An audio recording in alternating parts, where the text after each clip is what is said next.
kunyang sa labas. Yan, so gabi na pala. Pauwi ako ng bahay. Ginabi ako sa labas dahil galing ako ng Taiwo. Naglalakad at pinagluto ko si Lula ng kanyang hapunan kasi galing kami ng hospital. So, ganito lang yung buhay ko. Walang pahinga. Walang pahinga. But thank God, binigyan niya ako ng kalakasan sa buong maghapon.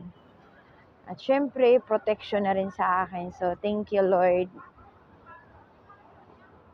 Welcome to Taipo. Welcome to Taipo. Ayan. So, pauwi na ako ng bahay. Malapit na ako sa lobby ng aming tahanan. Tahanan pala ng amo ko.